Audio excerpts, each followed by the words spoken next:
Broadband area क्या होता है? वो ब्रेन में मैपिंग है ना। हाइपरट्रॉफी ये क्या होता है? फैंटम लिम्ब हाइपरट्रॉफी होता है एंड रीअरेंजमेंट इन और ऑन कॉन्ट्रालैटरल साइड।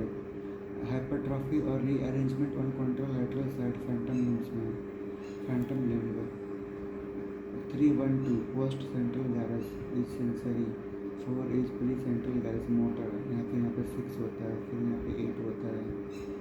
ये है अर्कुएट फाइबर्स हो गया, ब्रोका एरिया हो गया, वर्निकेज एरिया हो गया।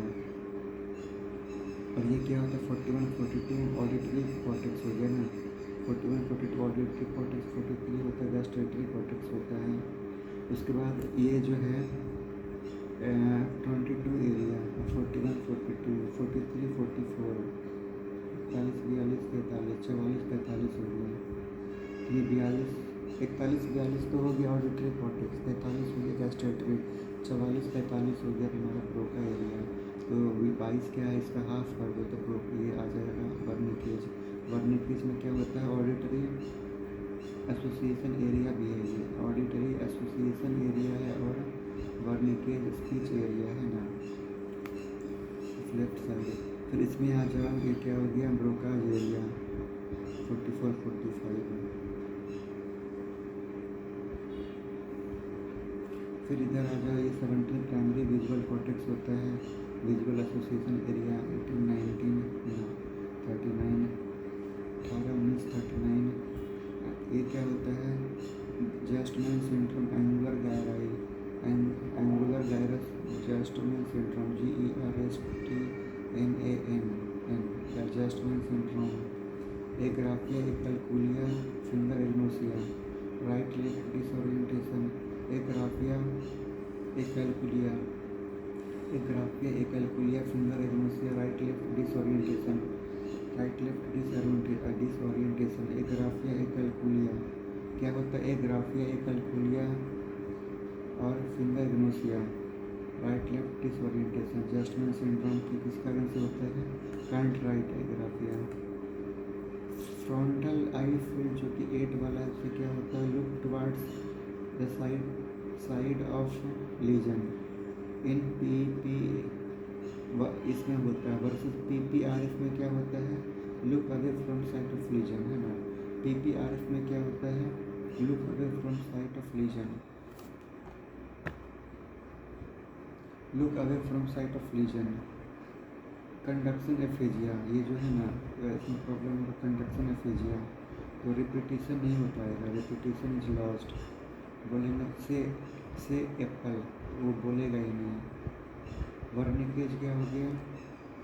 एसोसिएशन नहीं है, न्यूलॉगिज्म और वर्ड सलाद मिलेगा। कॉम्प्रिहेंशन नहीं है बट फ्लुएंट स्पीच है इसमें, है ना, कुछ कुछ बोलता रहेगा। इसमें क्या है? Broken words, decrease fluency, broken words decrease fluency, non fluent aphasia. चलो रिवाइज करते हैं। ब्रॉडबैंड एरिया क्या होता है? फैंटम लिम्ब्स क्या होता है? Hypertrophy and rearrangement of fibrous on contralateral side. फिर 18 क्या होता है? 18 होता है प्राइमरी विजुअल कॉर्टेक्स होता है। 17 18 19 39 क्या होता है? विजुअल एसोसिएशन एरिया होता है। 3 1 2 सेंसरी हो गया, 4 हो गया मोटर हो गया, 6 भी वही होता है। उसके बाद एरिया नंबर 22 और 44 45। 22 होता है वर्निकेज, 44 45 होता है ब्रोकाज होता है। वर्निकेज ब्रोकाज और ये जो है वो अर्कुएट फाइबर्स हो गया। तो अर्कुएट फाइबर्स जो होता है उसका प्रॉब्लम से रिपीटेशन इज लॉस्ट। वर्निकेज है तो कॉम्प्रिहेंशन लॉस्ट, फ्लुएंसी बढ़ जाएगा, है ना। उसको बोलते न्यूलॉगिज्म और वर्ड सैलड। उसके बाद ब्रोकाज में आ जाओ तो फ्लुएंसी है ना वो कम हो जाता है, फ्लुएंसी कम हो जाता है। ब्रोकन वर्ड्स बोलता है, नॉन फ्लुएंट स्पीच। उसके बाद एरिया नंबर 8 आ जाओ, frontal field, look towards the side of lesion versus PPRF में away from the lesion, away from the lesion. ये सब एंगुलर जस्टमैन सिंड्रोम क्या होता है? एंगुलर गैरेज का प्रॉब्लम होता है, एक ग्राफिया, एक कैलकुलिया और फिंगर एग्नोसिया और right left disorientation, right left disorientation. चलो स्ट्रोक का हम लोग देखते हैं अप्रोच। कोई स्ट्रोक किसी पेशेंट स्ट्रोक लेकर आया है, क्या करेंगे उसको? तो अगर फोकल न्यूरोलॉजिकल डेफिसिट है, जो कि वो क्या होता है, फोकल न्यूरोलॉजिकल डेफिसिट होता है, स्ट्रोक इरिवर्सिबल है, इफ रिवर्सिबल तो TIA, मतलब TIA क्या होता है, रिवर्सिबल है। तो TIA का फीचर्स ये होता है ना, फेस में क्या हो सकता है, वन साइड में फेस है ना, क्या फेस ड्रॉपिंग हो गया, arms weakness, speech slurry speech हो गया है, टाइम, ये सब TIA का। एक्चुअली में ये क्या है, ABCD स्क्वायर स्कोर लेते हैं, ABCD स्क्वायर स्कोर TIA के लिए। ब्रीफ होता है, ब्रीफ पीरियड के लिए, रिवर्सिबल विथ नॉर्मल MRI, है ना। इसमें क्या है, एज मोर देन 60, B से BP हो गया, 140/90 हो गया, C से क्या होता है, comorbid, clinical feature of TIA, speech disturbance, है ना, without weakness, speech disturbance with unilateral weakness, D for duration हो गया, लेस देन 1 आवर और more than 1 hour, D for diabetes हो गया, है ना। तो एज मोर देन 60, B से सब हो गया। चलो एक बार देखेंगे फिर से। फिर यहाँ पे क्या हो गया, अब ये मैनेजमेंट के लिए पहले ये देखते हैं कि अगर NCCT किए हैं, स्ट्रोक में drug investigation of choice NCCT होता है।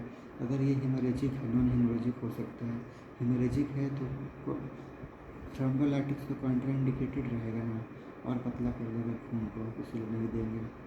कोई नो थेरेपी, कुछ नहीं करना है। अगर नो हेमरेज है तो मतलब इस्कीमिक है, उसके बाद देखते कितने टाइम के पहले हुआ है। अगर विदिन 4.5 आवर्स है, मतलब विंडो पीरियड कहते हैं, तो क्या करेंगे हम फिर, IV थ्रोम्बोलाइटिक्स दे सकते हैं ना, IV थ्रोम्बोलाइटिक्स दे दो। और अगर 4.5 से 6 आवर्स के बीच में आया है तो फिर क्या करते हैं हम लोग, CT एंजियोग्राफी करते हैं और परफ्यूजन करते हैं। CT एंजियोग्राफी और परफ्यूजन, दैट इज़ पेनम्ब्रा। तो इसमें क्या करते हैं, अगर कोई मतलब सर्वाइवल एरिया है तो इंट्राक्रैनियल थ्रोम्बस विथ पेनबर्ग, नहीं है तो thrombus, consider IA therapy like mechanical thrombectomy. Perfusion test हो गया, जैसे ये है ना, देख रहे कितना कौन सा एरिया ब्रेन का परफ्यूज्ड ज़्यादा है, कौन नहीं है। रेड वाला येलो वाला परफ्यूज्ड नहीं है, थोड़ा सा है येलो वाला में, रेड वाला में कुछ है ही नहीं। इसको इस टेस्ट को बोलेंगे CT परफ्यूजन, है ना, CT एंजियो और CT परफ्यूजन से क्या मालूम चलेगा, पेनम्ब्रा। क्यों कर रहे हैं, फॉर पेनम्ब्रा देखने के लिए, मतलब फॉर बचा, मतलब we can salvage or not, either we can salvage, whether we can salvage or not. For that we need to do CT angio and CT penumbra, CT perfusion if there is penumbra, मतलब salvable area was present, then what we will do, we will consider IA therapy like mechanical thrombectomy, IA thrombolytics भी दे सकते हैं, है ना। या फिर अगर कोई पेनम्ब्रा नहीं है ना, तो कुछ नहीं करना है। कॉन्ट्राइंडिकेशन ऑफ थ्रोम्बोलाइटिक्स, BP 185/110 हो गया, है ना, bleeding diathesis, recent head injury हो गया और ICH, major surgery 2 weeks, GI bleed 3 weeks, recent MI। चलो बस अगेन देखते हैं, स्ट्रोक जो होता है वो क्या होता है, TIA पहले देखते हैं। TIA का फास्ट हो गया तुम्हारा, एक फीचर्स हो गया, फेस, ये सब हो गया तुम्हारा, आर्म्स, S से स्पीच, T से टाइम ड्यूरेशन। इसका ABCD स्क्वायर होता है, A से एज हो गया, B से BP हो गया, BP 140/90, है ना। C से क्या हो गया, C से हो गया clinical features of TIA like weakness, speech disturbance without weakness, with weakness, D for duration, D for diabetes. तो एक डायबिटीज़ नहीं, ड्यूरेशन अगर मोर देन 1 आवर है तो 2 पॉइंट देंगे, और अगर इसमें है तो 2 पॉइंट देना बस। मैनेजमेंट कैसे करना है, अगर आया है नो हीमरेज। तो फिर टाइम देखते हैं, 4.5 घंटा है तो मतलब विंडो पीरियड है। तो विंडो पीरियड में क्या करते हैं हम लोग, आइगर थ्रोम्बोलाइटिस करते देते हैं। 4.5 से 6 घंटा है तो देखेंगे ना कि पेनम्बरा है कि नहीं। For to look for penumbra we have to do CT angio and CT perfusion. उससे अगर मान लो पेनम्बरा मिला तो we do intra arterial thrombolytics और मैकेनिकल थ्रोम्बोलाइटिक्स। नहीं है तो कुछ मत करो, कोई फ़ायदा नहीं है। कॉन्ट्राइंडिकेशन क्या क्या हो गया थ्रोम्बोलाइटिक्स का, BP 185/110, past history of MI और पास्ट ब्लीडिंग डायथेसिस अगर है तो, रिसेंट हेड इंजरी या ICH major surgery within 2 weeks, GI bleed within 3 weeks, MI ये सब हमारे ये हो गया ब्लड इंडिया। स्ट्रोक अप्रोच हो गया। अगर स्ट्रोक है तो उसको हम कैसे लोकलाइज करेंगे, है ना। कैसे हम लोग लोकलाइज कर सकते हैं स्ट्रोक को। उसके लिए हम लोग कुछ कुछ पॉइंट्स पर फोकस करना है। जैसे कि अगर यूरिनरी इनकॉन्टिनेंस है ना, तो वो आएगा पैरासेंट्रल लोबल के कारण, लोअर लिम्ब ये होता है। पर्सनालिटी चेंज अगर आएगा तो एंटीरियर सेरिब्रल आर्टरी ACA के कारण, ACA टेरिटरी का प्रॉब्लम हुआ है, बीच वाला और आगे वाला ACA में हो जाता है ये सब। Contralateral paralysis and sensory loss सब में है, कॉन्ट्रालैटरल पैरालिसिस और सेंसरी लॉस। इस सेकंड में क्या देखना है, MCA के बारे में है, डोमिनेंट जो कि लेफ्ट साइड का होता है MCA डोमिनेंट। उसका क्या क्या फीचर्स आएगा, एफेजिया है ना, एफेजिया है ना, एफेजिया नेबल टू डिस्फेजिया है ना, साउंड प्रोडक्ट क्या है, eating problem. Face and upper limb, face होगा और अपर लिम्ब का प्रॉब्लम होगा, एफेजिया। अगर क्वेश्चन में एफेजिया दे देगा तो क्या करना है, MCA है ना, dominant side left lobe in right handed person में क्या होता है, डोमिनेंट लोब कहलाता है। उस तो लेफ्ट लोब का जो MCA है, left MCA is dominant MCA, aphasia रहता है। ये क्या हो गया, हेमी नेग्लेक्ट हो गया है ना, हेमी नेग्लेक्ट। ये क्या होता है, non dominant parietal, non dominant parietal मतलब राइट पैरेटल, नॉन डोमिनेंट मतलब राइट पैरेटल हो गया। Hemi neglect, hemi neglect, hemi spatial neglect है ना।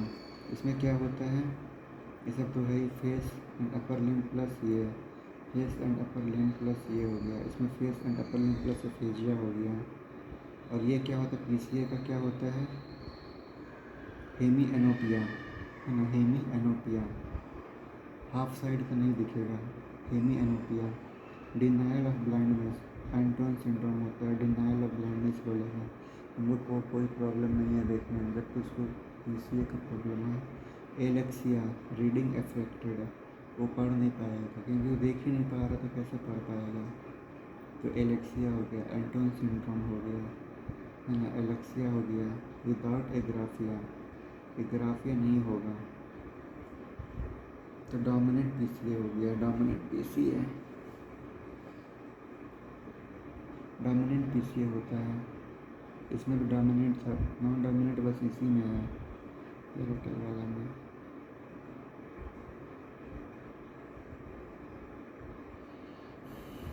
विदाउट एग्राफिया है ना, एग्राफिया अगर होगा तो स्क्लीनियम का फीचर हो गया। और ये किसका, थैलेमिक या जेराइन, जेरीन, JERIN, जेराइन सिंड्रोम। ये क्या होता है, पेनफुल कुछ होता है, burning pain in the affected area, burning pain sensation in affected area, followed by agonising burning pain in affected area, thalamic problem, thalamic syndrome, जेराइन डिजेराइन सिंड्रोम। इसका अदर फीचर्स क्या होता है, कंस्ट्रक्शनल एप्रेक्सिया है ना, कंस्ट्रक्शनल एप्रेक्सिया, बनाएगा तो आधा ही बनाएगा। Visual spatial disorientation, D dressing apraxia, dressing problem होगा उसको, है ना, ड्रेसिंग प्रॉब्लम होगा। ये क्या हो गया, स्टीरियोगनोसिस कर रहे हैं। ये हो गया ग्राफिस्थेसिया, ये हो गया सैमल्टेगनोसिया,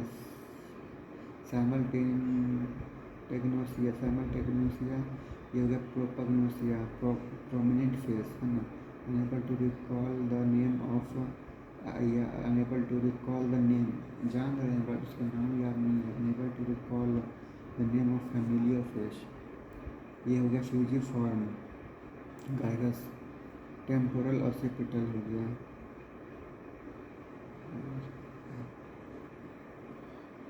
ये क्या हो गया, स्टीरियोगनोसिस, माइक्रोग्राफिस्थेसिया, सैमल्टेगनोसिया पैराइटल लोब का फीचर हो गया, है ना, पैराइटल लोब का लीजन हो गया। पैराइटल लोब का लीजन क्या क्या हो गया, स्टीरियोगनोसिस, ग्राफिस्थेसिया और सैमल्टेगनोसिया पैराइटल लोब का।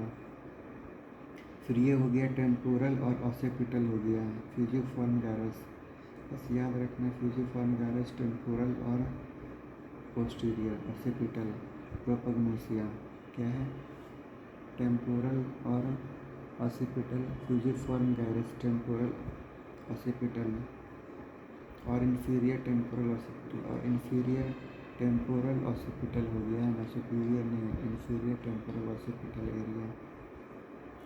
चलो देखते हैं इसमें क्या क्या होता है। पहला क्या है, पैराइटल का है, graphesthesia, stereognosis and simultagnosia parietal का रीजन का फीचर है। वो क्या हो गया, unable to recall the name of familiar face is, उसको बोलते हैं prosopagnosia, fusiform gyrus, temporal and occipital और इन्फीरियर टेम्पोरल ऑसिपिटल एरिया। इसमें क्या होता है, इसमें urinary incontinence, lower limb personality change, anterior ACA, aphasia, है ना, एफेजिया हो गया है, एमसीए डोमिनेंट लेफ्ट लोब। ये क्या हो गया, नॉन डोमिनेंट पैराइटल हो गया है। और इसमें क्या मिलेगा हमको, constructional apraxia, visual spatial disorientation और ड्रेसिंग एप्रेक्सिया। पीसीए में क्या मिलेगा, एंटोन सिंड्रोम और एलेक्सिया विदाउट एग्राफिया, एग्राफिया होता है स्प्लीनियम का, है ना। थैलेमिक या डिजेराइन क्या होता है, pain in the affected area, agonising pain, burning pain in affected area, thalamic और डिजेराइन हो गया। इसको अभी पढ़ते हैं नेक्स्ट, इसको पढ़ना है।